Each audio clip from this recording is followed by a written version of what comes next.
Hi, good evening, everyone. I hope you guys are good. You're doing well. How are you guys?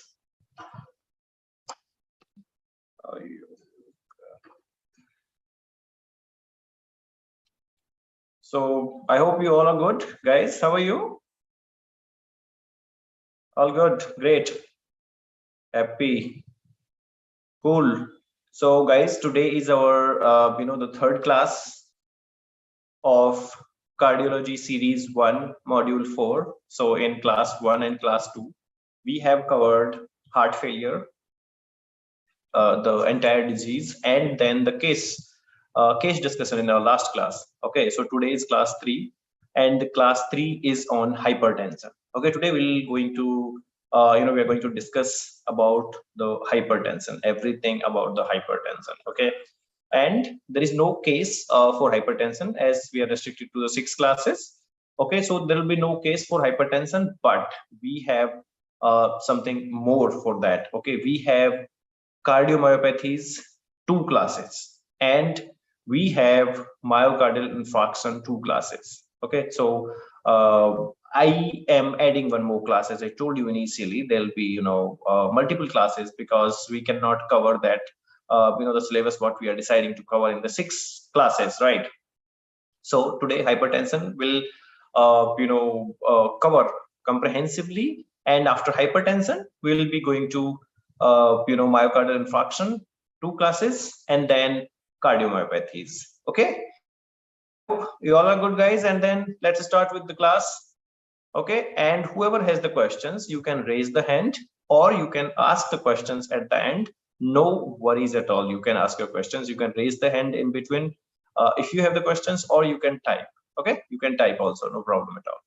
Right, you can type, but you cannot unmute yourself because because we have a very good number of participants, so people come and go in between, and because of that because of that inconvenience happens, because they sometimes they forget to keep off their mics. Sometimes there are many people, so it happens. So this is not exactly the problem from your side, but it happens and it creates inconvenience. So that's why you all are muted. Okay, you all are muted, and if you want to speak, you can type or you can raise your hand, and definitely at the end of the class you all will be unmuted, and then we can discuss as we always discuss in after our classes. Okay, and the people who are joining from the YouTube, you can always type your questions. I am seeing here in my iPad, I'm seeing all the questions and all the things live from YouTube as well, whatever are coming from YouTube. So not only laptop is accessible for this my Zoom, but I'm seeing all the YouTube comments in my iPad alongside. So don't worry, I'm seeing your comments also. So without wasting much time, let's start with the hypertension. Okay, and I'm telling you guys, see, hypertension, as we think that is easy disease, and we don't have to worry much about it. And we always think that hypertension, we all know many things about, right? Hypertension is something we all know many things about, but it is not true, because hypertension is definitely a common disease. Because why it is common, why we made it very common, why everyone knows about hypertension. Hypertension means high blood pressure. I mean, usually why we talk about blood pressure, why we talk about blood pressure medicines, why we all know, because it is everywhere. It is very common in the society. It is having the high prevalence and high incidences. It has the very high magnitude of the problem. Okay, so hypertension has the very high magnitude in the society. So first of all, guys, please confirm if I'm audible and visible perfectly, then we'll go ahead. Is it? Am I? Please type someone. Great, great. Thank you, guys. So yeah, thank you. So let's go ahead with the hypertension then. So I was talking about the magnitude of the problem. So the magnitude of the problem is really high. We all know that blood pressure, high blood pressure, and that is hypertension, and people are suffering from that. But not only about the high blood pressure. Why I'm talking about why I'm always worried about hypertension, other than heart attacks and myocardial infarctions, and other than heart failures or other than other cardiac problems. Why I'm worried about that? Because hypertension is the root cause for everything. Hypertension is the root cause for everything, and hypertension is an alarming state for cardiac problems. You understand what I'm saying? Please grab it. Please grab it. What I'm saying. Please grab it. Okay, that's important. Hypertension is an alarming state for every cardiac problem, every upcoming cardiac problems. Hypertension is the major etiology. Hypertension is the major risk factor for heart failure. It's a major risk factor for heart attacks, myocardial infarctions. Hypertension is the major risk factor for stroke. Hypertension is the major risk factor for PVDs, peripheral vascular diseases. So it can worsen things to the worst, to the very, very worst. So that's why we always should avoid hypertension. And hypertension is nothing. It is related to our daily activities. It is it has been caused by our daily routine, daily food habits, daily exercise habits, daily manifestations, whatever we are doing. It is because of that manifestation. Why I'm telling manifestations? Stress, the thinking, the overthinking, lot of things. Okay, so I'm trying to make the hypertension very, very easy here for you. Okay, I'll come to the technical part also. I'll discuss everything about that, the technical part also, but let's understand what's the magnitude of the hypertension first. Understand? Okay, so let's go to the next slide. So conflict of interest, there's no conflict of interest. This presentation is only for the educational purpose, and referred by various scientific papers. I have referred multiple guidelines. I'll be showing you with the evidences and website materials. Okay, so I'm sorry, something happened with my laptop stand. Yeah, okay. So hypertension is defined as persistently elevated arterial blood pressure. So focus on one word here: persistently elevated. What is persistently elevated? Persistently elevated means, see, sometimes we met an accident. Okay, sometimes we came into the acute stress. Sometimes we get some specific tension about anything. Okay, so in those situations, sometimes we hit our head, we are in pain. So in those conditions, there are such conditions where our blood pressure increases. This is a normal phenomena. Okay, this is a normal phenomena. But when we talk about continuous, persistent elevation in the blood pressure, that is called hypertension. Means your blood pressure is high without the acute reasons also. It is permanently high, right? So that is called hypertension, the persistent elevation in the arterial blood pressure. Okay, so there are JNC guidelines, that are called as Joint National Committee on the Detection, Evaluation, and the Treatment of High Blood Pressure, treatment of hypertension. So usually these all the hypertension usually comes under the guidelines also comes under the JNC. Usually the most widely used guidelines are JNC guidelines, then European Society of Cardiology guidelines, then ACC guidelines. As I told you, usually all the cardiac guidelines are, cardiac problems guidelines are made, made about, made by these, ACC and European Society of Cardiology. And for hypertension, we have something, along with these major societies, along with these major organizations, we have something called as International Society for Hypertension. Okay, International Society for Hypertension, that is also called as ISTH. Okay, so that also makes the guidelines. And usually worldwide, we use these 3-4 guidelines only. Sometimes like Europe, they use ESC. In America, they use American College of Cardiology guidelines. And in India, we use all along, whatever says good. Okay, and because we do not have our own hypertensive guidelines in India. Okay, so and then in India, we also use JNC guidelines, Joint National Committee on Detection, Evaluation, and Treatment of High Blood Pressure. These are also not Indian guidelines. Okay, these are complied by multinational committee, the people from different countries. and they have came up to constitute these guidelines, right? So as I'm telling, JNC is the national clinical guideline that was developed to aid the clinicians in the management of hypertension. National here does not mean India. Okay, national here does not mean India. If you are talking about NIH, National Institute of Health, that means USA. Okay, so here national is not India, right, guys? So these JNC guidelines hold, on the hypertension, management, detection, and they talk about the evaluation. I mean, the diagnosis, and they talk about the treatment of high blood pressure, right?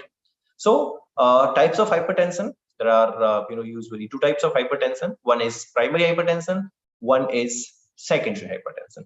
Primary hypertension, I'll say here, primary hypertension means when you don't have any known cause. Okay, when you don't have any known cause, known etiology, or known reason for hypertension, that is primary hypertension. Sometimes like idiopathic, maybe it is genetic, or it is it is by the own. Okay, it is by its own in the body, it's in the human body, right? There is no specific reason for the hypertension. Okay, there is no specific reason for the hypertension. Secondary means, reason means, there are the risk factors like high blood pressure, but it is not something related to, other conditions. Secondary means hypertension caused by some other condition, like, kidney problems, or, maybe due to heart attack, or maybe due to diabetes, or due to alcohol. So the secondary diabetes comes, with a reason, comes by the secondary problem. Okay, by the another problem, there is a specific reason. So there is no primary, the hypertension did not come by itself, it has come by a reason. Okay, by the problem, by it was accompanying a problem here. But in the primary or essential hypertension, there is a disorder of unknown origin. As I'm telling, the reason is not known here. Okay, and there are some different regulatory mechanisms for that. Okay, so hypertension affects approximately 1 billion individuals worldwide. So you can understand why I'm worried and why I'm talking about the hypertension so much, right? So 1 billion individuals worldwide, right?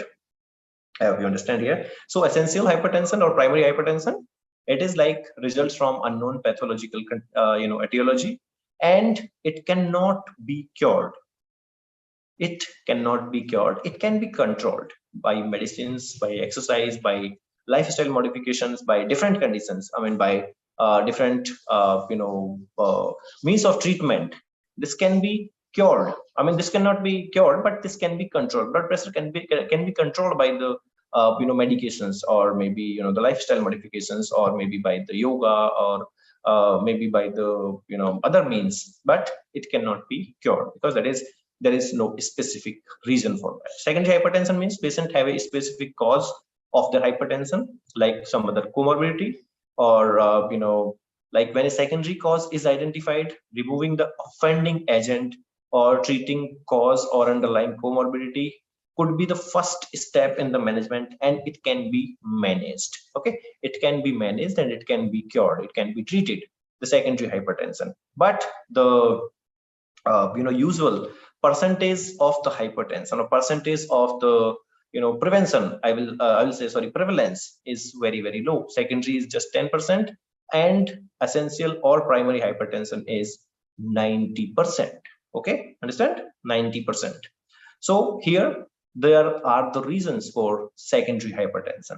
There are the diseases which can cause the secondary hypertension. There are chronic kidney disease, Cushing syndrome, or coarctation of aorta. Coarctation of aorta is another problem with the kids, and it can develop sometimes in the adults also. And obstructive sleep apnea, and then there are parathyroid problems, primary aldosteronism, and there are renovascular diseases, thyroid problems. So these conditions can bring hypertension as secondary the secondary cause. Okay, and there are the drugs which are associated with hypertension in humans. Those drugs are corticosteroids, or ACTH, estrogens, or COX-2 inhibitors, or cyclosporines and tacrolimus. Usually, and all the anti-cancer drugs, almost all the anti-cancer drugs are associated with cardiac problems, including hypertension. Okay, and then erythropoietin, And then there are some street drugs and other natural products like cocaine. Okay, cocaine and cocaine withdrawal, and then nicotine and nicotine withdrawal. And there are some food substances also like high salt intake. High salt intake means sodium, and once there is sodium, high levels of the sodium in your blood, in your circulation, then it can definitely cause hypertension. It can raise your blood pressure. I'll come to that also later. Okay, the phenomena. And then licorice, ethanol, I mean alcohol. These can, these things can definitely raise your hypertension, and these things can bring the high blood pressure to you. Okay, so, and there are some other chemical elements which are like lead, mercury, thallium, or other heavy metals like lithium. So these can also be the reason for your secondary hypertension. Okay, so now before we go further, let's understand what is arterial hypertension, I mean the arterial blood pressure, and what is systolic blood pressure, what is diastolic blood pressure. So arterial blood pressure is measured pressure in the artery wall in millimeters of mercury. As we know, mmHg, we usually measure the blood pressure in mmHg. Okay. Okay, so someone has a question. I'll answer the question. No problem.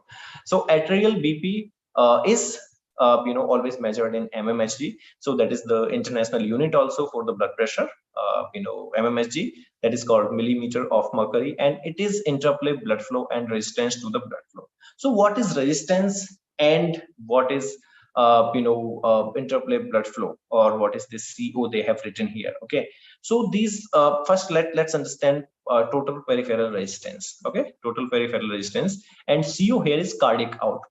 Okay, CO here is cardiac output. A cardiac output we have discussed in our last class also. So cardiac output is something the amount of the blood which is delivered, or which is pumped out by the left ventricle to the entire body in one go, in one heartbeat, in one beat. Okay, that is called cardiac output. And TPR is, let's understand TPR for I'll make it simple for all of you. See, when the blood comes out from the heart, okay, it goes to aorta, okay, major artery, and then after aorta it goes to some other major arteries. Okay, after major artery it goes to secondary arteries in the organs. Okay, in the organs, different organs, like to the brain, to the heart itself, and to the lungs, and to the your legs, and to the peripheral vascular system, and then it goes to your liver. There are secondary systems. Okay, the secondary vasculature system. Okay, and then after the secondary vasculature system, in the organs, it goes to the very small places like walls. Okay, and like small cells. So the small cells, like if I say about the hand, there are multiple arteries, multiple very small arteries. Okay, we say that the end arteries, we say them end arteries. Okay, and those arteries are also called as resistant arteries. Resistant arteries means those are the arteries which actually face all the pressure. Okay, which actually face all the pressure, because after aorta all the blood goes to the secondary arteries, to the tissues. Okay, to the organs, and in the organs, when the blood goes to the tissues, in the tissues there are the peripheral arteries or the resistant arteries. Okay, in the resistant arteries, when the blood goes, there is all the pressure, because there only it distributes to the cells. Okay, and when you have the things, when you there are reasons for hypertension, there are the reasons for high blood pressure, there are the reasons of the hypertension, like the secondary problems or the primary problems, whatever, when your arterial blood pressure raised, so these small arteries, the peripheral arteries, only face all the resistance. Okay, these arteries only face the resistance, these arteries only maintain all the resistance, and then it goes to the aorta finally, the circulation, the pressure. Okay, so the pressure, the peripheral resistance is measured from that. Okay, the peripheral resistance measured from that, and it is measured at the end, and then it is multiplied by cardiac output. Okay, blood pressure is actually the cardiac output into or multiplied by TPR, this total peripheral resistance. So total peripheral resistance will be shown at the end. Okay, it will be shown in the circulatory system. Like if you put a calf here, if you put a sphygmomanometer, what we call it, blood pressure machine, sphygmomanometer. We put it our calf, and that the calf, because there are sort of resistant arteries, okay, the peripheral arteries. So it check the pressure, total peripheral resistance, and then cardiac output also.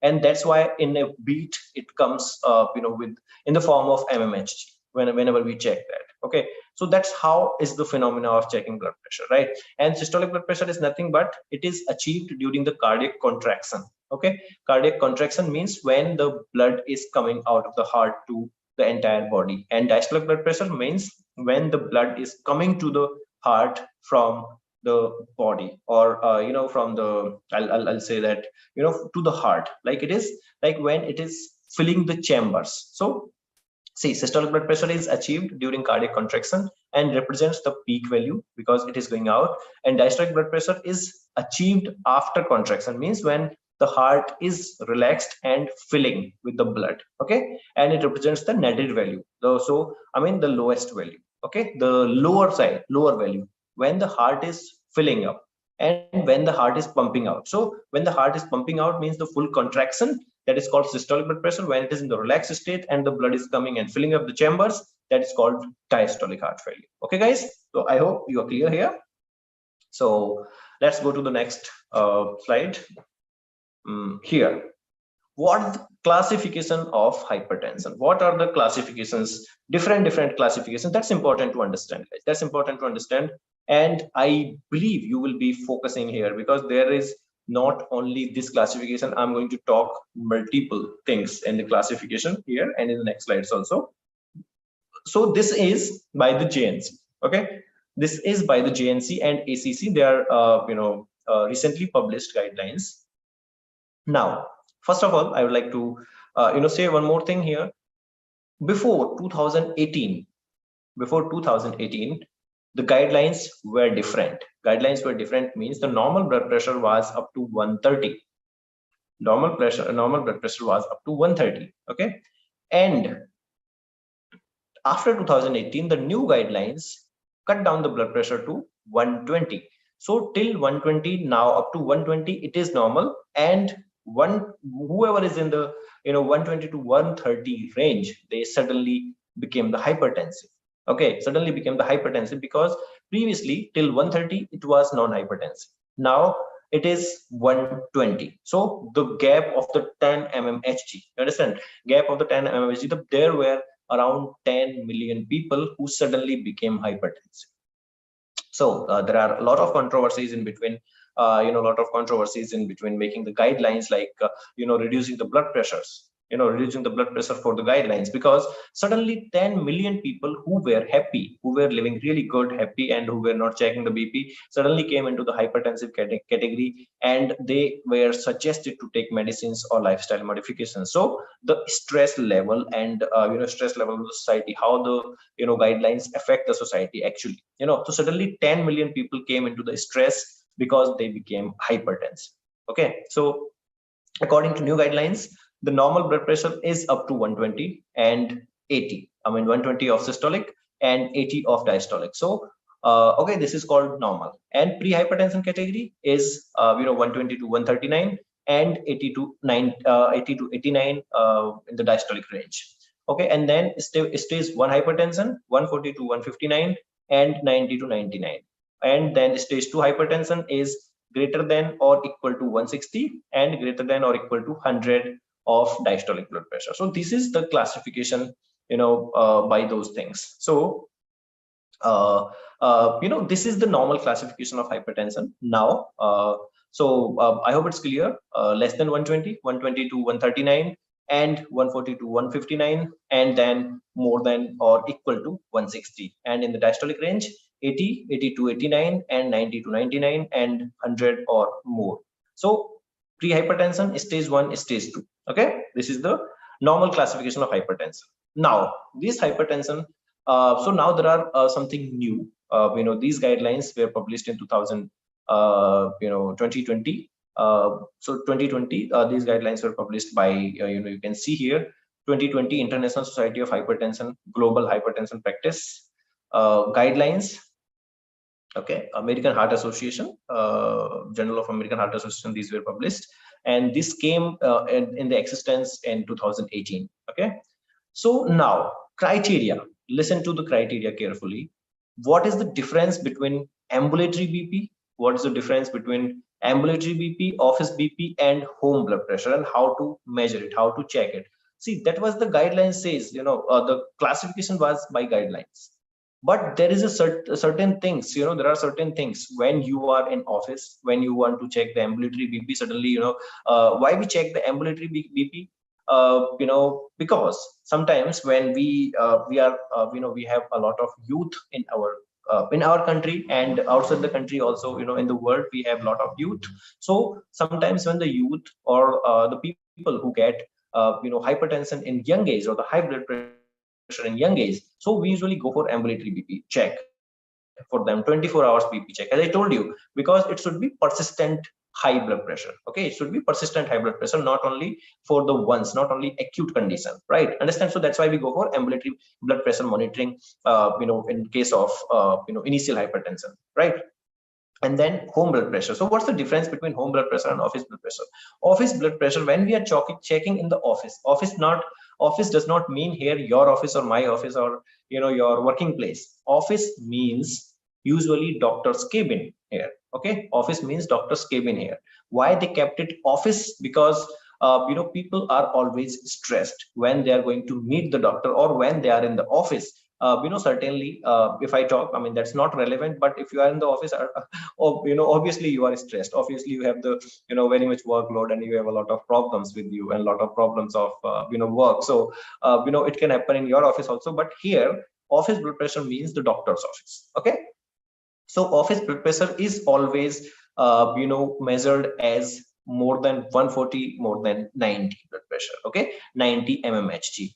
And then ambulatory BP, 24 hours average, it must be less than 130 and less than 80. Okay, office blood pressure must be less than 140, 90, and ambulatory BP 24 hours, it must be less than 130, then 80. Okay, and in that there are two again times. One is daytime BP, one is nighttime BP. Okay, so daytime blood pressure average must be less than 130, and nighttime, when you are sleeping, when the person is sleeping and the ambulatory blood pressure monitoring machine is checking, then it should be less than 135. Okay, I mean, in the awake situation, I mean the daytime 135 by 85, and in the nighttime when the person is sleeping, it must be 120 by 70.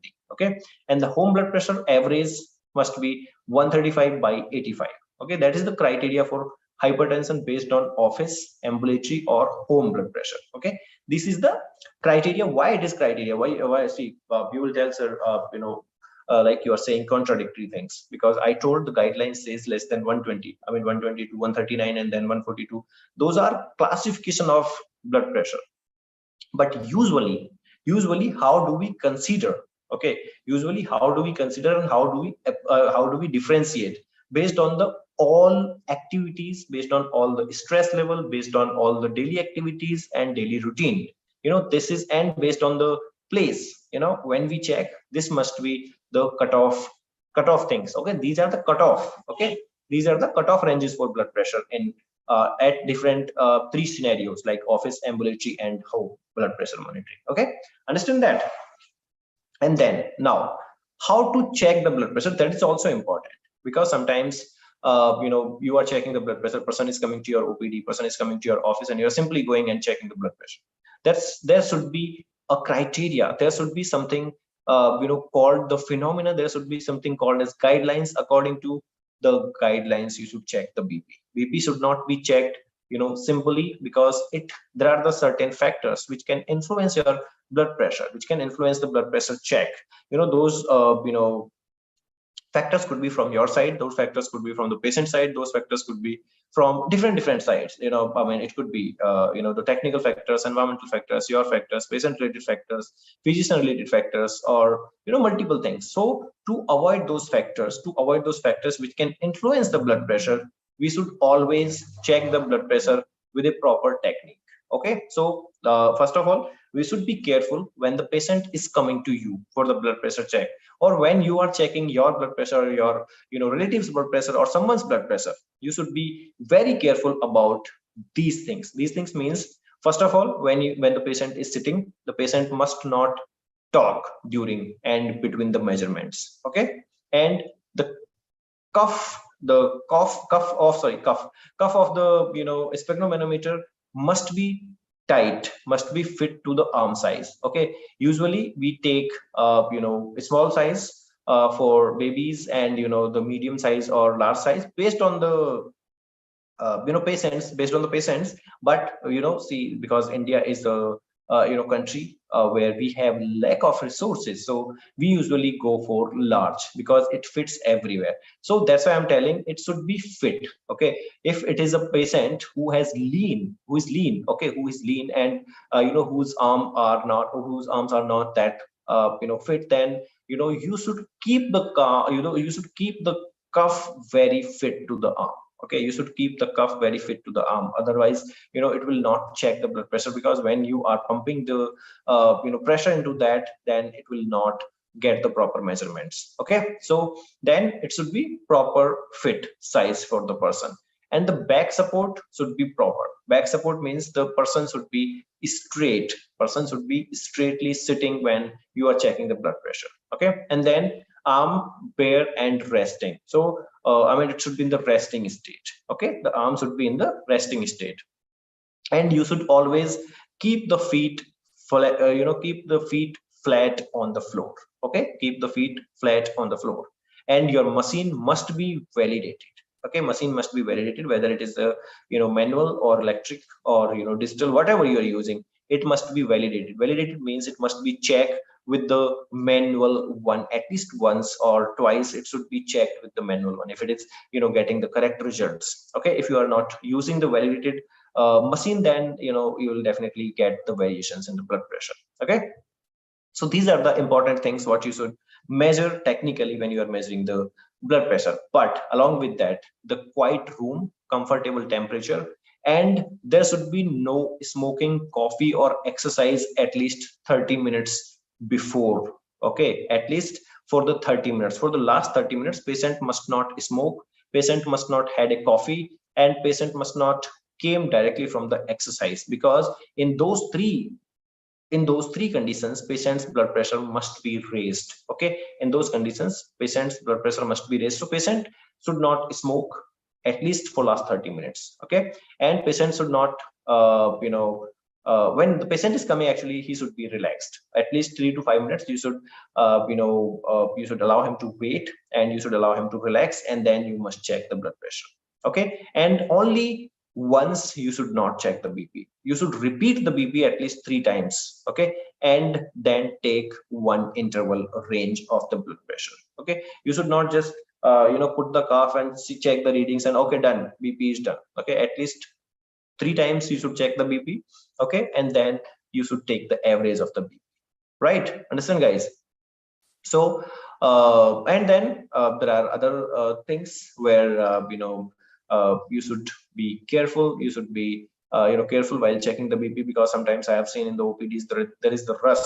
There are many people, there are many patients, so doctors forget that okay, they have to ask the patient to wait. They just allow the patient to go for the BP check directly. In that case, sometimes they are coming by the stairs, they are coming with the stress, they are coming with immediate after coffee or exercise. So it should not be done. It should not be done when you are checking the blood pressure at home or at your office. That there should be specific techniques, and you should follow those things. Okay.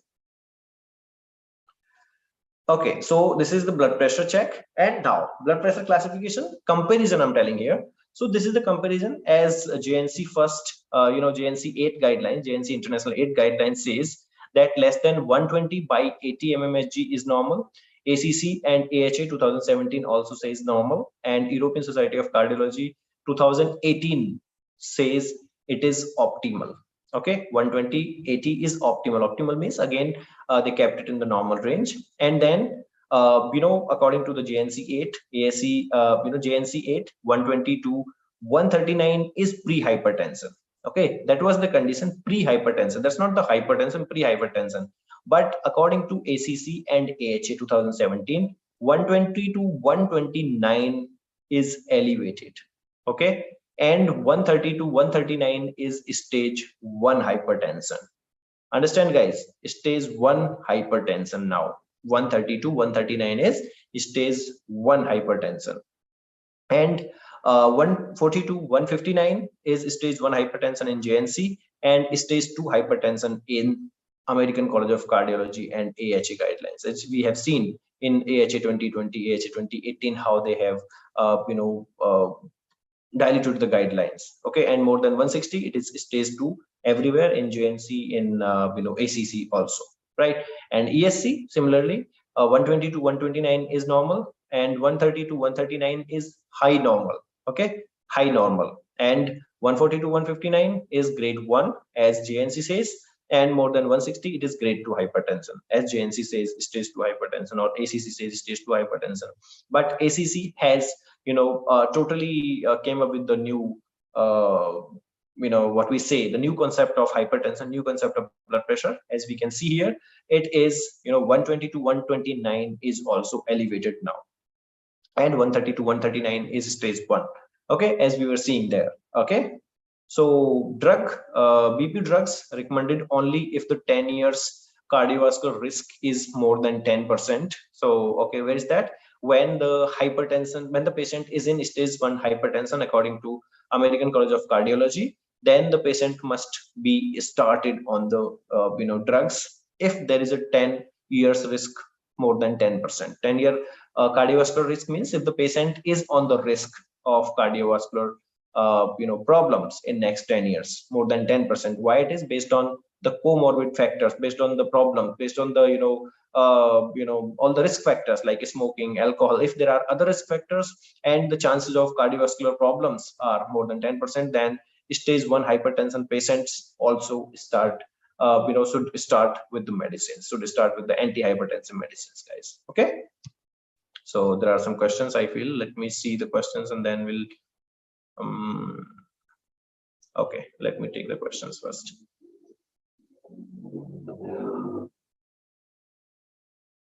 Okay, someone is asking, Swati is asking, what about hypotension? See, hypotension is one of the condition of hypertension. Okay, hypotension is one of the condition of hypertension, usually maybe with the drugs, sometimes with the other problems. And hypertension sometimes happens usually with the when you are empty stomach, when you are not having the food, when you have a lot of stress, and there are other cold feet, and there are other situations also for the hypertension. But majorly when you have the hypertension, it can happen with usually the patients. I'll come to the hypertension especially, no problem. Okay, how the thyroid and parathyroid diseases are related to hypertension. Okay, so how the thyroid and parathyroid hormone. See, I'll come to the mechanism of hypertension. You will understand how parasympathetic symptom, how the parasympathetic system is involved in hypertension, in developing the hypertension. Okay, and then there's a question by Sambhav, how actually take an orthostatic blood pressure measurement. See, I told you how to check the blood pressure, and now orthostatic blood pressure management you can discuss in the group. Okay, we can definitely discuss in the group. This is very good questions for everyone to answer, everyone to discuss in the group. Okay, okay, so on which hand it is appropriate to check the blood pressure? See, okay, this is a very controversial thing, that which hand we should check the blood pressure. Usually we go with the right hand. Usually we go with the right hand, and sometimes with the left hand also. Why we usually do not go with the left hand? When the patient is hypertensive, when we are going to when the normal patient goes to the OPD, you can check in any hand. It doesn't matter. Frankly, it doesn't matter. In guidelines, no one says that you should check in right hand or left hand. Okay, there is nothing written in the guidelines to check to about the hand which we should go for right hand or left hand. But usually we go with the right hand, because left hand, why I'm talking about the left hand is sometimes viable, because you have the blood pressure raised sometimes in the left side. Okay, sometimes it is the left side, and due to why I'm telling, due to the resistance and the preload afterload, because we have the heart situated in the left side. Okay, and so majority of the things, I mean, there is no difference, guys. I'm not making it as a statement. I'm just telling you that there is no no actual statement in the guidelines that we should go for right hand or left hand,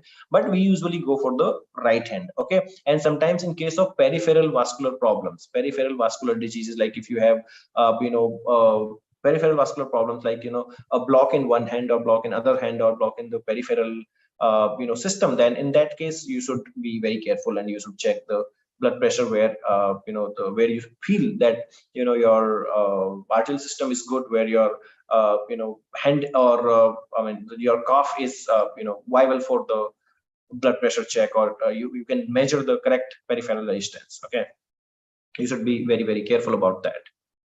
But there is no specific thing like you should be, you know, you should be very careful about, like you have to check in the right hand or left hand.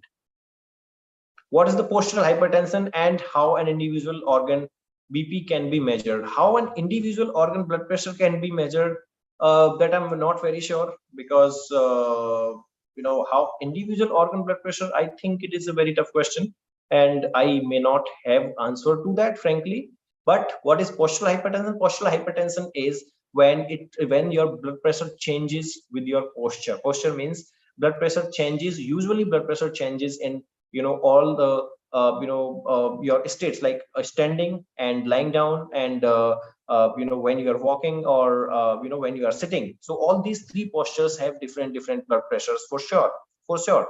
You know, so that's why we always check the blood pressure when you are sitting relaxed in a straight position. Okay, when you are standing, we should not check the BP because it will usually come low. When you are lying down, that time also your blood pressure will be quite low. Okay, it could be at the lower side, right? So usually we check you know, the blood pressure when the patient is sitting. If it is not able to sit, then definitely we can go for some further you know, techniques. But definitely if the patient can sit, then I'll always go for the sitting position blood pressure check.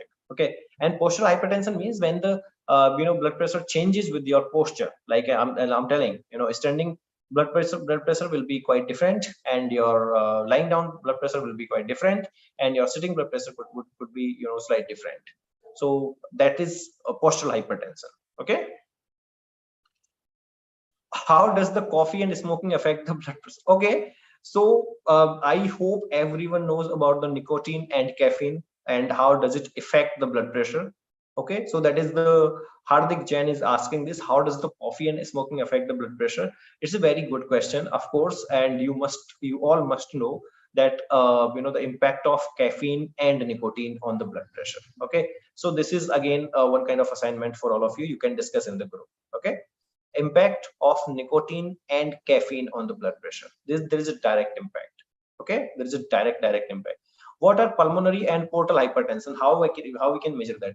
These two are different situations. Okay, pulmonary hypertension means pulmonary arteries. You know, pulmonary arteries, we were discussing that when our blood flows, you know, when our blood flows from the heart to the lungs, or it came back from the lungs to heart. Okay, so the pulmonary arterial hypertension, or pulmonary, you know, venous hypertension, or pulmonary venous pressure, or pulmonary arterial blood pressure is checked by echo. Okay, you cannot check the pulmonary arterial blood pressure by the sphygmomanometer. Okay, you need to check it by echo, and echo will tell there are the different specific measures to check the pulmonary hypertension.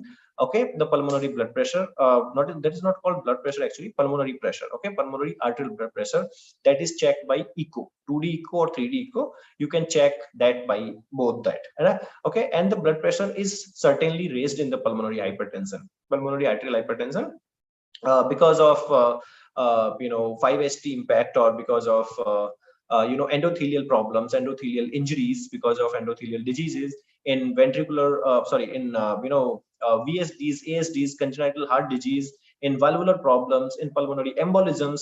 So there are multiple conditions what can impact the pulmonary hypertension or pulmonary you know, pressure. So pulmonary pressure, there are the medicines, you know, bosentan, ambrisentan. There are multiple medicines for pulmonary arterial hypertension also, and pulmonary arterial hypertension can be checked by echo. Okay, echocardiogram, not the sphygmomanometer. Okay, and then the portal hypertension.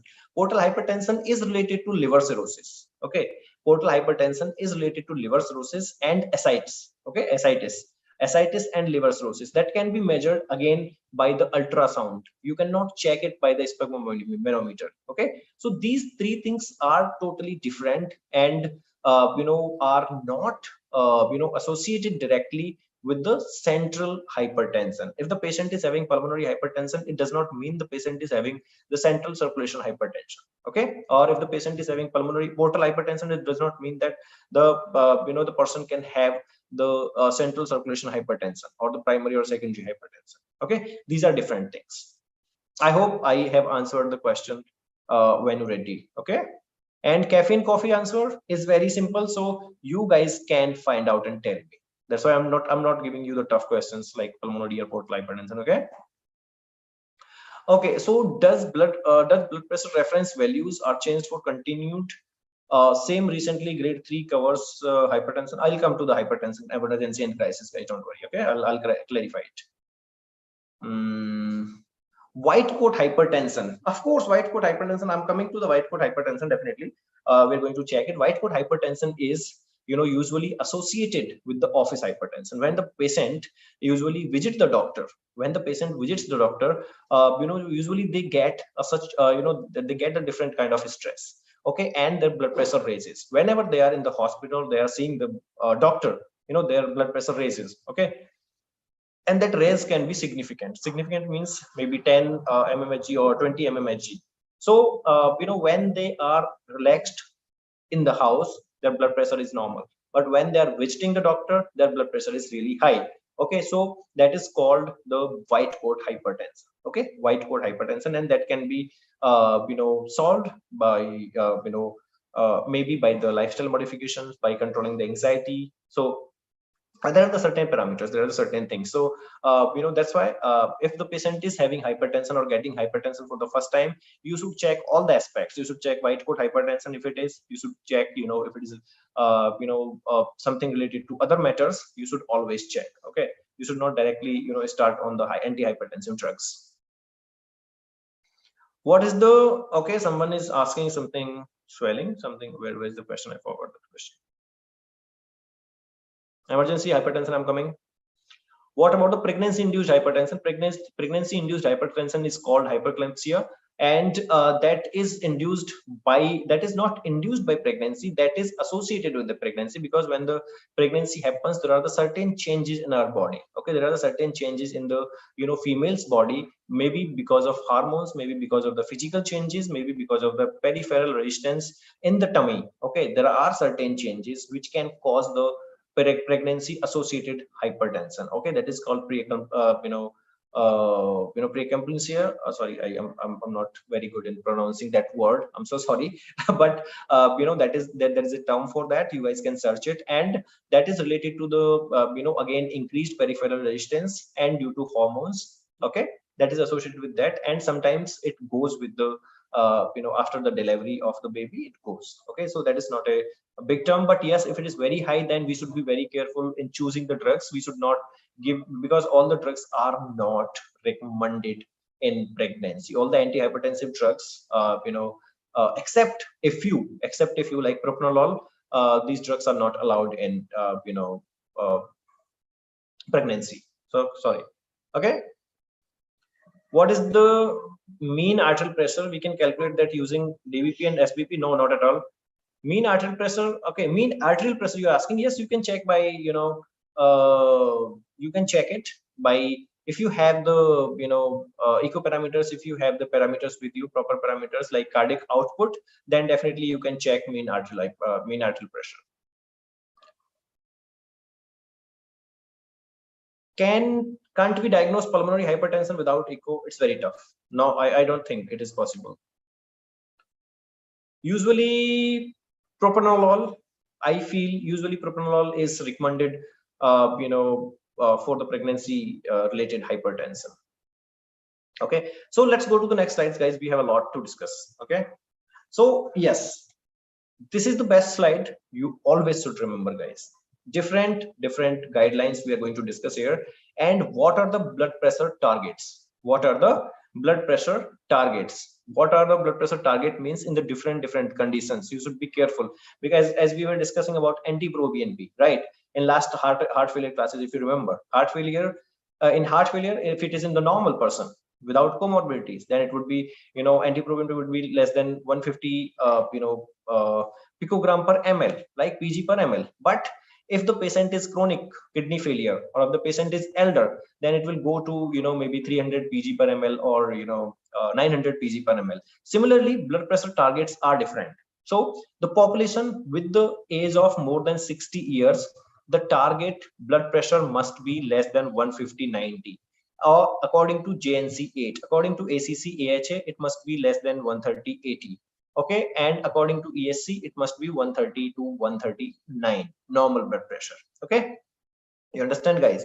So if the person is more than 60 years, your blood pressure target is not just 120. Okay, because of the aging factor, aging of the cells, aging of the arteries, the blood pressure raises. Okay, so it is not a problem when your elderly patients more than 60 years have a blood pressure more than 130.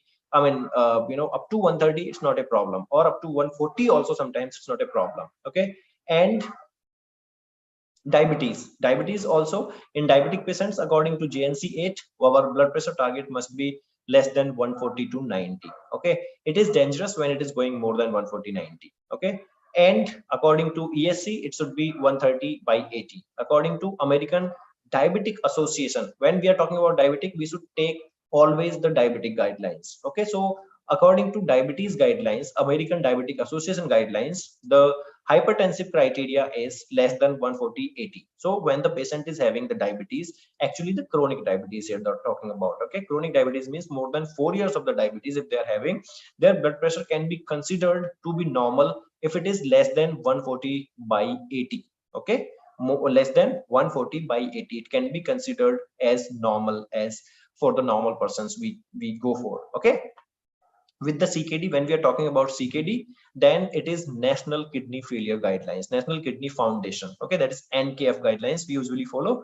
And again, with the chronic kidney disease, again the blood pressure must be counted as less than 140/90 to be normal. Okay, and with cardiovascular problems, there is no impact. Usually, according to JNC, they are considering less than 140, but it should be less than 130/80 according to ACC also, according to ESC also. Okay, so these are the different guidelines, different blood pressure targets you should remember. Okay, so it is not like for everyone. If the patient is normal, patient is healthier, then your blood pressure must be less than 130/90. But if the patient is more than 60 years of the age, then you can consider up to 150/90 or 140/90. Okay, and if the patient is diabetic, definitely your high blood pressure, little high blood pressure can be considered as normal. If the patient is in the chronic kidney failure, of course, it can be counted as normal, right? So, cardiovascular risk and blood pressure. So, epidemiological data clearly indicate a strong correlation between blood pressure and cardiovascular morbidity and mortality. Okay, so there are the very high chances of stroke, myocardial infarction, angina, heart failure, kidney failure, or early death from a cardiovascular cause, because they have the raised blood pressure. Okay, they have the raised blood pressure. So high blood pressure can be associated with any kind of cardiovascular problems, and I'll show you how much percentage it is in the later slides. Okay, so starting at a blood pressure of 115/75 mmHg, risk of cardiovascular disease doubles with every 20/10 mmHg increase. So if your blood pressure is 115/75, it is normal. Okay, there is no cardiovascular risk. If your blood pressure is 139, or if it is 10% at 115/75, if your blood pressure raises by 20/10 mmHg, means it goes to 135/90, then your cardiovascular risk increases to 20%. And if it goes to 155/95, then your blood pressure goes up, your cardiovascular risk goes to 30%. Okay, with the hypertension patient, in the hypertensive patients. So you should be very careful. Okay, so let's come to the pathophysiology. It includes humoral mechanisms. Major part is RAAS. Okay, RAAS system, renin angiotensin aldosterone system, that we have discussed last time also. And then here natriuretic hormones also involved in hypertension. Insulin resistance and hyperinsulinemia also is associated with hypertension. There is neuronal regulations and peripheral auto-regulatory components. Vascular endothelial mechanisms are associated with pathophysiology, electrolytes and other chemicals. So these are the proper pathophysiologies or different mechanisms which can define the hypertension, guys. Okay, let's see here. So someone was asking about sympathetic nerve, sympathetic system, or multiple things, how it actually works. Okay, how it actually works and how it increase the blood pressure. So let's start. Let me come up with this what we say, pointer. Okay, pointer. See, let's start from here. In the nephron, in your glomerulus, when the sympathetic nerve system, when the sympathetic nerves are stressed, then they induce or activate the nephrons. They activate the nephrons and the entire kidney. Okay, entire kidney, the juxtaglomerular, the juxtaglomerular cells, they release the renin. Okay, they release the renin, and the renin converts the angiotensinogen into angiotensin 1 in the kidney. Okay, remember this, in the kidney, it renin is secreted by the kidney from the your glomerulus, and then because of the sympathetic nerve stress, and then it is changing, or it is converting the angiotensinogen into angiotensin 1. Okay, angiotensin 1. Okay, and this angiotensin 1 is converted into angiotensin 2 by converting enzymes in your lungs and your circulation system. Okay, in your lungs and your circulation system. And this angiotensin 2, works everywhere. Angiotensin 2 is a culprit, for the hypertension majorly. So it works at adrenal cortex and increase the aldosterone synthesis. Okay, it works in the kidney and increase the sodium water reabsorption. Okay, it works in intestine. Again, it increases, if it is working through the intestine, again it is increasing the sodium water reabsorption. Then central nervous system, it is inducing or increasing the vasopressin or releasing the vasopressin and increasing the blood volume. Vasopressin is directly associated with increasing the blood volume. Okay, and see, from this side, adrenal cortex, kidney and intestine, through the aldosterone synthesis increment, everything comes to the sodium water reabsorption in the kidney. And when the sodium water reabsorption in the kidney increases, then the blood volume will increase. Okay, blood volume will increase, and the blood volume will increase means the peripheral resistance on the resistant vessels will increase. Okay, will increase. So peripheral nervous system, angiotensin second also works on peripheral nervous system. So sympathetic discharge, and that sympathetic discharge will activate again the vasopressin, and then it will increase the blood volume and increase the total peripheral resistance. Okay, and the total peripheral resistance means the high blood pressure. It will increase the blood pressure. And if the angiotensin 2 is going to the heart, it is increasing the contractility, and increased contractility means the increased output. Increased output means the heart, your raised blood pressure. Okay, and in vascular smooth muscles, again it is causing the vasoconstriction. Vasoconstriction means anywhere in the tissues, anywhere in the cells, if the vasoconstriction happens, means the total peripheral resistance will increase, and the total peripheral resistance will increase means your blood pressure will increase. So this is the normal phenomena. Angiotensin 2 is working at different organs in the body. Okay, angiotensin 2 is the major culprit to cause the hypertension in our body. Okay, in our body, it is the major hypertensive problem, major problem for the hypertension and for the cardiac problems also.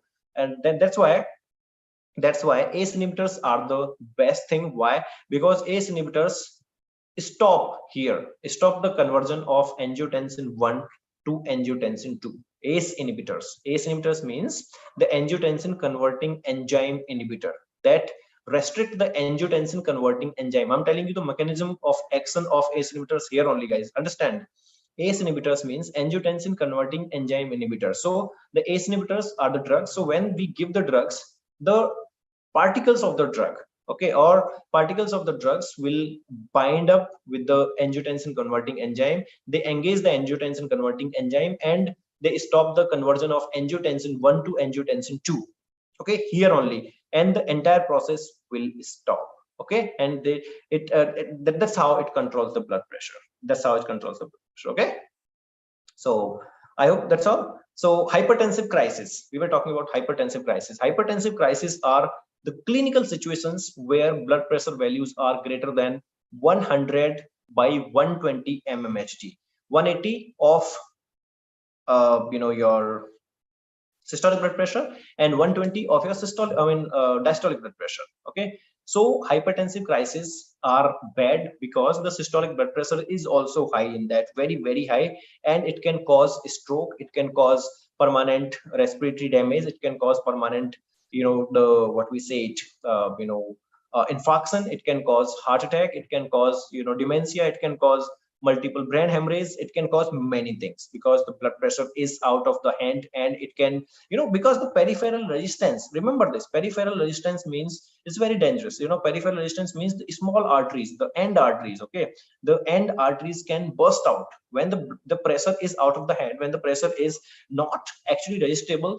That time these arteries bursts, okay, these arteries burst, and the burst means the hemorrhage, okay, burst means the hemorrhage, stroke, or the clot formation, definitely. Okay, so that goes to the clot formation, and it can happen at any organ. Okay, it can happen at any organ, maybe your vascular, your peripheral arteries, maybe in your hand, leg, in your brain, in your neck. If it is in neck, then stroke. If it's in your brain, then brain hemorrhage. If it's in your heart, then heart attack. So it can be in the different forms at different organs. Okay, guys. So remember that hypertensive crisis is also known by two specific terms: hypertensive emergency and hypertensive urgency. So here, hypertensive emergencies, an extreme elevation in the blood pressure that can accompanied by the acute or progressive target organ damage. Target organ damage means encephalopathy, your brain damage, and then intracranial hemorrhage also, and then acute, left ventricular failure with pulmonary edema. So heart failure, it can happen, unstable angina, heart attack, it can happen, and severe hypertension during pregnancy. Yes, eclampsia is the term, guys. Eclampsia is the term. What I was afraid of telling, afraid of saying, because of the pronunciation problem. So eclampsia is the problem. It can happen in the severe hypertension during pregnancy. Okay, so these are the problems can happen in hypertension emergencies. Okay, and stage, remember this, target organ damage. Okay, target organ damage is the term which associated with hypertensive emergency, and that is acute. Okay, hypertensive emergencies require an immediate but gradual reduction in blood pressure. It should not, you should not reduce the blood pressure immediately, but the gradual. So that's why we always go for IV bolus or IV intravenous drugs in that. Okay, over the period of time, over the period of several minutes to several hours, using intravenous, as I'm telling, intravenous or intrabolus hypertensives. Okay, so the reasonable goal is to gradually lower the BP to less than 110 mmHg. Okay, that is about hypertension emergencies. Hypertensive urgencies are high elevations in the BP without target organ injury. Urgencies are without target organ injury. Emergencies are when we have the target organ injury, like kidney failure, brain hemorrhage, or stroke. So these are the different terms, but the same thing without or with target organ injury. So these situations require BP reduction with oral antihypertensive agents also. In that, in that we can give oral antihypertensive agents also, but in emergencies we definitely need intrabolus or like bolus or intravenous drugs. Okay. So diagnosis, as we know, diagnosis is quite simple of hypertension. Medical history is first thing in when you're diagnosing the blood pressure, because medical history tells you about everything. Medical history means if you have any myocardial infarction, if you have any previous problems, if you have any genetic problem, there are other factors. The comorbid conditions. Comorbid conditions are important to associate the secondary hypertension, to check out the secondary hypertension, whether it is a primary or secondary. You should always know about the medication history. So patients with hypertension are often asymptomatic. However, specific symptoms can suggest the secondary hypertension or hypertensive complications that require further investigation, but the complete medical and family history is recommended. Okay. Then the blood pressure, new onset of hypertension during previous blood pressures. I mean, you should check the blood pressure by sphygmomanometer, and as I told you, with the proper guidelines, with the proper technique, right? And then the risk factors. There are the risk factors for hypertension, like previous history, personal history of cardiovascular problems, like heart failure or myocardial infarction or stroke, or diabetes is one of the major risk factor for hypertension, dyslipidemia, chronic kidney problems, smoking, diet, alcohol intake, physical activities. Physical activities means physical inactivity here. Okay, physical inactivity here, and physical activity. One more thing, excessive physical activities also. If you are a gym freak, maybe if you are a gym freak and you are doing excessive, okay, it can lead you to hypertension. It can lead you to the heart attacks also. You should be always in control. You should not go out of the what we say it, that there is a limit. Okay, then there is the stress is also directly associated with hypertension, and then family history of hypertension, and maybe premature CVD or hypercholesteremia. These are the risk factors for hypertension, guys. These are the risk factors for hypertension. Okay, and then symptoms and signs. Usually patient comes with the chest pain, shortness of breath, palpitations, and if the patient is having some kind of peripheral vascular problem, then it will come with claudication, peripheral edema, headache, sometimes blurred vision, nocturia and hematuria, maybe dizziness. These are the symptoms of hypertension and associated problems. Okay, so usually do not have the problem, I mean, do not come with the symptoms. Usually patient does not come with the symptoms to the OPDs that okay, I'm having hypertension symptoms, specific typical symptoms like heart failure or heart attack. There are no typical symptoms in hypertension. Okay, but symptoms also can be suggestive for the secondary hypertension, like muscle weakness, cramps, arrhythmias, or flash pulmonary edema, sweating, or maybe palpitation, and then maybe sometimes snoring, and daytime sleepiness. In daytime sleepiness means we all are sometimes very sleepy in the daytime. Does not mean that we all have hypertension, but it is related to obstructive sleep apnea. Okay, and then thyroid problems. Physical examinations.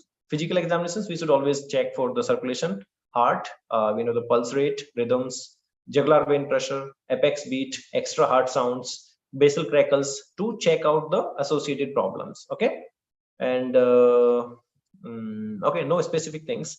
Laboratory investigations, definitely these are very important, because you should always check your electrolytes. If you have the hypertension, if you get any hypertensive patient, must check our electrolytes. Okay, sodium, potassium, serum creatinine, and the kidney problems, like at which extent the patient is right now. So you should always check the blood test, EGFR, and then urine test also you can do, lipstick urine test, how much to check your what we say it here, blood urea nitrogen. You can check out by that, and then 12 lead ECG. If the hypertension is leading to any cardiac problems, you can check the 12 lead ECG. Okay, and then goals of the therapy.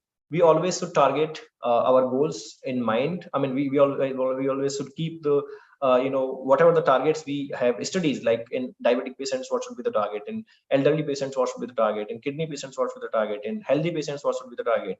Okay, in cardiovascular problems, what should be the target of BP. So we always should keep that in mind, the targets of the heart, targets of the hypertension to check. Okay, so treat to the blood pressure of less than 140 to 90 mmHg, or 130 to 180 130 to 80 mmHg in patients with diabetic or chronic diabetic or chronic kidney problems, right? And reduce the cardiovascular disease and renal morbidity and mortality. Okay, guys, so these are the, and reduce the risk of stroke, reduce the risk of your cardiovascular problems, reduce the risk of your kidney problems, and achieve the systolic blood pressure goal, especially in the person more than 50 years of the age. We always should take care of them, and we should achieve that to less than 140 by 90. Okay, so here, see, look at this. Blood pressure reduction of 2 mmHg decreases the risk of cardiovascular events by 7 to 10%. This was the meta-analysis published in, see, look at this, when it was published 2002. Okay, it was published long back in 2002. This was meta-analysis of 61 prospective observational studies, and they have taken 1 million population of 1 million, and they told reduction in 2 mmHg decrease in the blood pressure will reduce the 7% reduction in the risk of ischemic heart problems and 10% reduction in the stroke mortality. Understand? So the blood pressure reduction of 2%, I mean 2 mmHg, can decrease the cardiovascular events by 7 to 10%. Remember, guys, so that's very important to figure out, and very important to control the blood pressure. Okay, so lifestyle facts, weight reduction is important. The trial of hypertension prevention produced an average weight loss of 3.8 kg at 18 months, reduced the systolic blood pressure and diastolic blood pressure by 2.9 and 2.3 mmHg. Okay, so I'll simplify it. So this is the guidelines. I mean, this is the study says the trial of hypertension prevention by the weight reduction. Okay, there was the specific trial. It says that weight reduction by 3.8 kg in 1.5 year. Okay, if you are reducing your weight by 4 kg in 1.5 year, you are reducing the blood pressure of 3 mmHg. That means you are reducing the risk of cardiovascular problems by almost 10%. Exercise can reduce the BP in 3 months by 6 to 7 mmHg. Means you are reducing your cardiovascular risk by 30% in 3 months if you are doing the proper exercises. Okay. So let's come to the treatment algorithms. I have 15 minutes to discuss and things, because I have a class again at 7:30, guys. But that's okay. Let's discuss it. If the patient comes to you, okay, if the patient comes to you, initial BP between 140 by 90 mmHg, 140 by 90 mmHg and 160 by 100 mmHg. I mean, this is the initial blood pressure. Okay, so start either one agent with lifestyle management. Lifestyle management means restricted salt intake and proper exercise, proper lifestyle modifications. Okay, proper lifestyle modifications with one agent. What is that one agent? It could be ACE inhibitors or ARB. Okay, ACE inhibitors or ARB. As I'm telling, ACE inhibitors or ARB. First choice, always ACE inhibitors, and if not tolerated by the patient, then ARB. Okay, understand that. So one patient, I mean one agent, and if the patient is having albuminuria, then start with ACE and ARB, or if not having, then also you can start with ACE and ARB. And if the patient is having the blood pressure of more than 160 by 100, okay, till now we were talking about somewhere 140 to 160 and 90 to 100 mmHg. But now if the patient is having, here, check this, okay, if the patient is having the blood pressure of more than 160 by 100 mmHg, then start with two agents. Two agents means ACE or ARB along with CCBs or diuretics, along with CCBs and diuretics. So here thiazide diuretics are recommended as a first line diuretics. Remember this, first line diuretics, thiazide diuretics here. Okay, remember this.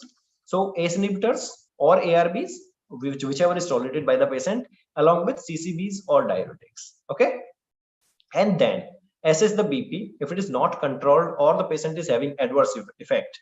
So here, treatment tolerated and target achieved, continue the same therapy. If the treatment is tolerated well and target is achieved, means continue the therapy. If not meeting the target, then add another agent. Okay, then another agent, complementary drug class, which we can be added. Okay, and if the patient is having adverse effect, then you can change the drug. Like if the patient is having side effect with ACE inhibitors, then change it to ARB. If the patient is having problem with ARB, change to ACE inhibitors. If the patient is having problem with the amlodipine, then go for benidipine. Okay, like amlodipine induced edema. So change the drug in the class, in the same class you can change the drug. Okay, that you can try. Okay, and then again assess the blood pressure and adverse event. If meeting the criteria, continue the therapy. If not meeting the criteria, then you can go for additional mineralocorticoid receptor antagonist like spironolactone, and you can go for the expert BP management. Like sometimes we need some specific what we say it specific managements. Okay, specific management means like the admissions or intravenous drugs or something if the patient is not getting into control. So usually we can try with the single therapy, dual therapy, or triple therapy. By the triple therapy, the patient can come to the normal level, but sometimes patient does not come to that normal level, then we have to try something else. Okay, I hope you understand this, guys. I hope you understand this. Okay, my laptop is I think gone. Wait, I'll charge it. Okay, Yeah. So, okay, so that's all. And then lifestyle modifications I was talking about. First is salt restriction. There is a strong evidence for a relationship between high salt intake and increased blood pressure. You should always keep that in mind. Salt reduction is very important.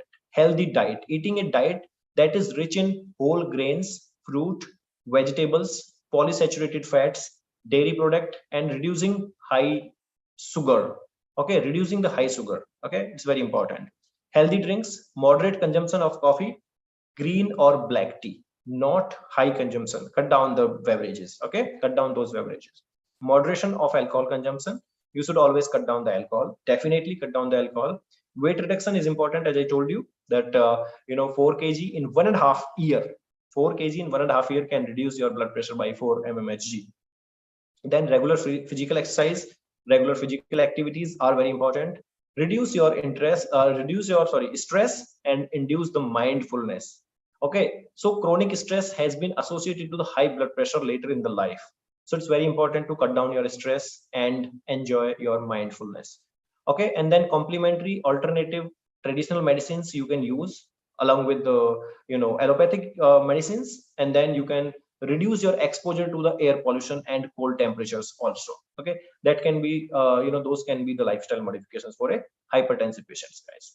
Okay, so drug classes, you can see the drug classes. There are multiple drug classes like ACE inhibitors. Examples are captopril, enalapril, ramipril, perindopril. Angiotensin antagonists, there are losartan, irbesartan, candesartan, olmesartan, telmisartan, multiple. Okay, multiple. Calcium channel blockers, there are verapamil, diltiazem, nifedipine, felodipine, amlodipine, benadipine. Diuretics, there are different diuretics. And beta adrenergic blockers, propranolol, metoprolol, or atenolol. And beta adrenergic blockers, alpha and beta, levodopa, carbidopa. So these all comes under beta blockers. Okay, and then there are some central symptomatic symptolytic like clonidine or methyl dopa. There are some vasodilators also. So these are the classes of drugs. Okay, these are the classes of drugs. So I'll just say this is the RAAS system as I've described. Okay, this is the mechanism of action of ACE inhibitors. So ACE inhibitors usually stop the conversion of angiotensin 1 to angiotensin 2, and it stops all the BP increment mechanisms. So these are the different drugs. So I'll tell you about the ACE inhibitors, very important to remember. So if you're talking about the names of your drugs, okay, then use just April. Remember the April means prill. Okay, so all the prills comes under ACE inhibitors. Okay, and then when you are talking about the side effects, or when you are talking about the the comorbidities where we can use the ACE inhibitors, these are the medical uses of ACE inhibitors. You can remember by home care makes patient definitely strong. Home care makes the patients definitely strong. So HCPDS. H goes for hypertension, C goes for congenital heart failure, M goes for myocardial infarction, P goes for prophylaxis, D goes for diabetic nephropathy, and S goes for scleroderma crisis. Okay, so these are the conditions where we can use ACE inhibitors. Okay, and side of the ACE inhibitors can be remembered by its own drug, captopril. C for cough, A for allergic reactions, P for potassium elevation, T for taste change, O for edema, P for photosensitivity, R for renal failure, I for indigestion, L for lower blood pressure, means hypotension. And there is one more thing, interesting thing I want to tell you guys before I end the class. First dose hypotension. All the people, all the pharmacists, all the clinicians, all the nurses, we all should be very much aware of the first dose hypertension. When we start antihypertensive drugs, usually in case of beta blockers, diuretics, and ACE inhibitors, we always should be worried about first dose hypertension. First dose hypertension is, we always should not take the chance to go with the high dose of the drug. We always should start with the lower dose of the drug. If we are giving the higher dose, we always should monitor the patient for 24 to 48 hours for the hypotension. Okay, because it have been seen in 40% or 40 to 50% of the patients, because they get the first dose related hypotension.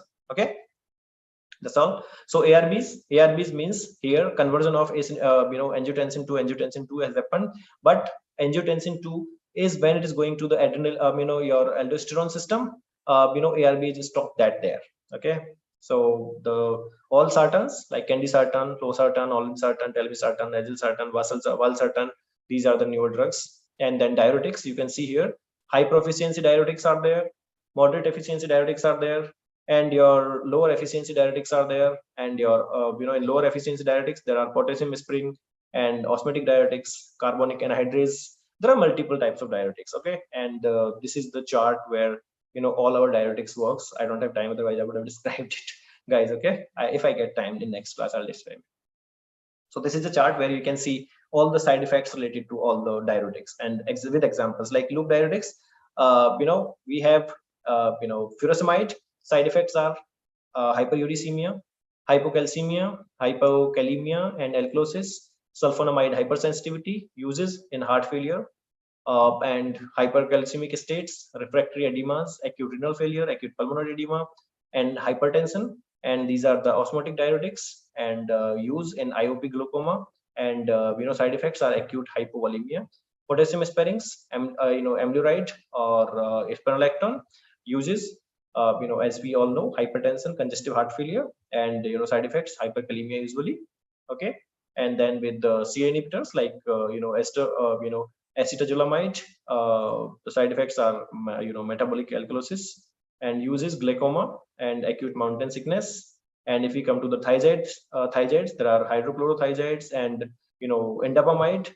Side effects are hypokalemia, hypercalcemia, and hyperuricemia, hyperglycemia. Uses again in hypertension, heart failure, and nephrogenic diabetic insipidus. Okay, so different uses are there for different diuretics also. Okay, so I'll share these last two slides I'll share with you, so you can study and you can go through with them. Okay, last two slides I'll share with you guys, okay, in your groups, so you can study those things. So thank you very much, guys. These are the calcium channel blockers. First generation, second generation, third generation, fourth generation. Fourth generation are the newer drugs like cilnidipine and benedipine. So that's all in hypertension, guys. Thank you very much. So I'll take one or two questions if we have. Let me see what are the people saying in YouTube. Okay, when there are the differences in blood pressure as per the posture, then what should be considered to check the hypersensitivity for a healthy patient? Hypersensitivity, I mean, I did not understand the question. What do you mean by hypersensitivity? What's up? If you can tell me a little more. Postural hypertension and hypersensitivity are different things. Any question here? Thank you guys. Thank you. No questions? Okay, so can we give some insights on pulses paradoxes? Okay, pulses paradoxes is very important question, guys. Yes, very important question. So I'd give you this as an assignment. Pulses paradoxes, remember this looks very fancy term, pulses paradoxes, but it is a very easy answer. It's a very easy answer, I'm telling you. It's a very easy answer. Okay, you can explain it by yourself.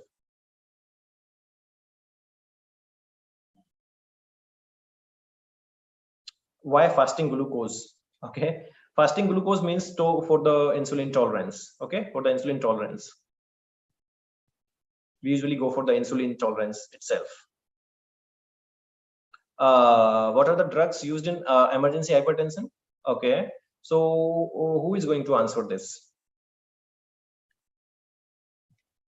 The drug starts with the name N. Okay, with the alphabet N.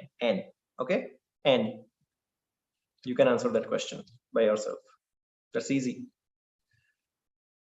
Nitro something. Okay, no nitroglycerin. No. Nifedipine, yes, nifedipine sometimes. Sodium nitroprusside, exactly, sodium nitroprusside. Okay, nitroprusside, sodium nitroprusside is the drug. Okay, for the hypertensive emergencies. Okay, guys, so take care and see you in the next class. I'll share the recordings are there already, so we'll be sharing the recordings. Okay, take care. Goodbye, guys. Take care. Good night. Check out why sodium nitroprusside, that I'm not going to answer. So guys, remember, you have to answer some questions I have asked during the class. Please answer those questions. Those are assignments for all of you in the group. Please discuss that. Okay. Thank you.